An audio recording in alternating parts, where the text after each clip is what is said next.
નમસ્કાર વિદ્યાર્થી મિત્રો, હું છું તમારો પ્રિય ભુવાને.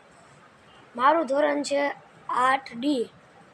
જો મારો વિડીયો ગમે ને તો એક લાઈક કરી દેજો, સબસ્ક્રાઈબ કરી દેજો અને કોમેન્ટ કરી દેજો. અને નીચે નાનું ઘંટડીવાળું બટન છે ને એ દબાવી દેશો ને એટલે મારો પહેલો વિડીયો તમને જોવા મળશે. હવે હું તમારી માટે નવી સ્વિચ લઈ આવી રહી છું. તેનું નામ છે જન્માષ્ટમી. કે જે વાસુદેવ હતા, વાસુદેવના પત્ની, તે જેલમાં હતા. ત્યારે વાસુદેવના પત્નીને કૃષ્ણ ભગવાનના જન્મ થયો. ક્યાં? કોઈને ખબર છે ક્યાં થયો હતો? તે જેલમાં. જ્યારે જેલના સિપાહીઓ જ્યારે આટા મારતા હતા આખી રાતે સૂઈ ગયા ને એવો કૃષ્ણ ભગવાને ચમત્કાર કર્યો ખાલી પગેથી. જમણો પગ હતો ત્યારે બધું એના નંદ બાબાના હાથમાંથી કડા, જેલના કડા બધું છૂટીને નંદ બાબા એક જે દરિયો હતો દ્વારકાનો ત્યાંથી ચાલી ગયા. અને ખૂબ વરસાદ આવ્યો.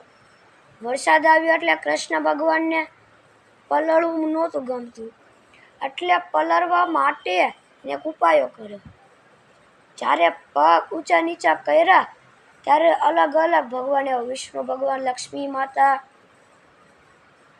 યમરાજા, બધા અલગ અલગ ભગવાન આવેલા. અને ઉપર 7 નાગ દાદા પણ આવેલા. કૃષ્ણ ભગવાન ઉપર જ્યારે 7 નાગ દાદા હતા એનો ખબર 7 નાગ દાદા હુકામ હતા? કારણ કે પાણીનું ખાલી એક ટીપું ટચ ન થાય ને એટલા માટે ખાલી એ નાગ દાદાએ ખાલી છે ને કૃષ્ણ ભગવાનની રક્ષા કરેલી. અને એ નાગ દાદાનું નામ છે કાળો નાગ. કાળો નાગ તમે જ્યાં જોયો હોય તો મને કોમેન્ટમાં જરૂરથી કહેજો. જ્યારે વાસુદેવ એક ગામે પહોંચ્યા ત્યારે એક કૃષ્ણ ભગવાને મૂકીને ને બીજા બાળકને લઈને ટોપલામાં લઈને પાછા જેલમાં જતા રહ્યા.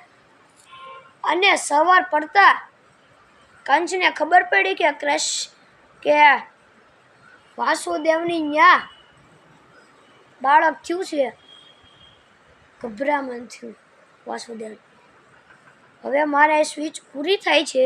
જો વિડીયો ગમે ને લાઈક કરી દેજો, શેર કરજો, સબસ્ક્રાઈબ કરી દેજો અને ઘંટડીવાળું બટન ખાસ દબાવવાનું ભૂલતા